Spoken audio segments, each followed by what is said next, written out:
As a young woman, Dale Franklin moved from her native St. Louis to Manhattan, where she became the assistant manager for the fabled Fillmore East Rock Concert Ballroom. In 1969, she was the transportation and lodging coordinator for the legendary Woodstock Festival. She moved to North California to become executive assistant to the Grateful Dead. In the 1970s, she was the first female road manager in rock music history when working for the country rock group, the New Riders of the Purple Sage. Dale moved to Nashville in 1977. She initially worked as a song lyricist and poet. In 1980, she was selected by the founding director of the Nashville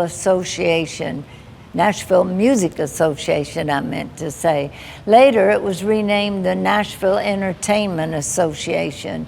That was the organization formed to boost non-country musical activity in the city. It was eventually absorbed into the Nashville Film, Entertainment, and Music Commission. Following stints at Scene 3 Video and Vanderbilt University, Dale was appointed founding executive director of Leadership Music in 1989. She was on the Nashville Film Advisory Board, the representative of Music Row on the Nashville Chamber of Commerce's Citizen Advisory Committee, a founding council member of the W.O. Smith Community Music School, a member of Summer Lights Festival Planning Committee, a founder of the Copyright Society of the South, and alum of Leadership Nashville. Whew. Dale died of cancer at age 54 on Christmas Eve in 1994, but not before organizing her own farewell concert party at 328 Performance Hall that fall. She arrived in a limousine, was seated on a throne in the middle of the venue's merriment. Organized and disciplined to the very end, she even left behind thoughts and writings for her own memorial service.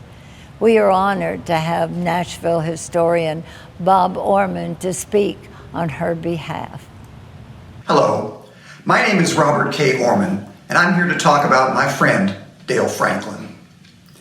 Dale was an unforgettable, extraordinary person. She truly lived the motto, lead with love. As a young woman, she moved from her native St. Louis to New York City.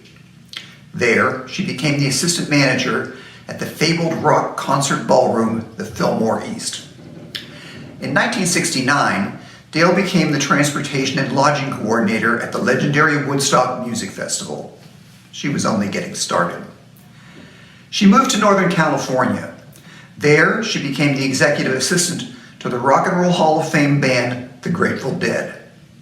Next, she became the first female road manager in rock history with the country rock band, New Riders of the Purple Sage. Then, she managed the group to stardom. Dale and I moved to Nashville at about the same time in the late 1970s. I think we initially bonded over the fact that we were both old hippies, but I soon came to admire her organizational abilities.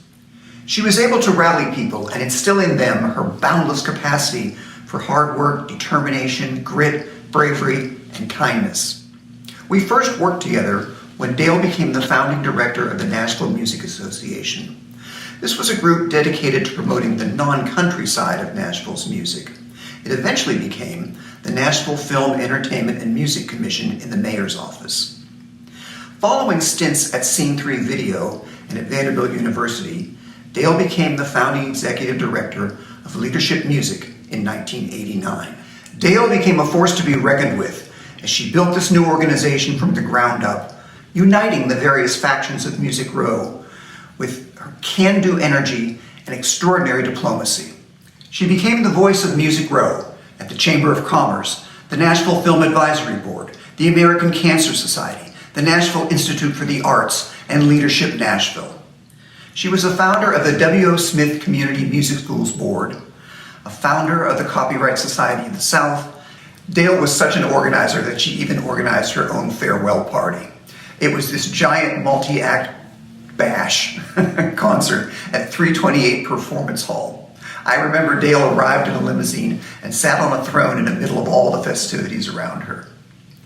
She died on Christmas Eve, 1994, at age 54. All of her female friends gathered around her bedside and sang her home, in Gloria in Excelsis Deo. Dale taught us to live like we are all in this together. She taught us to celebrate one another. She showed us what true leadership is. If you never knew her, you missed a real dynamo. Dale Franklin was a motivator. She was a champion. She led with love. Dale Franklin left this town, left this industry, and left this world a little better than she found it. And that's all anyone can ask of any of us. It is with great pleasure we remember the work of Dale Franklin and induct her into the 2021 Source Hall of Fame.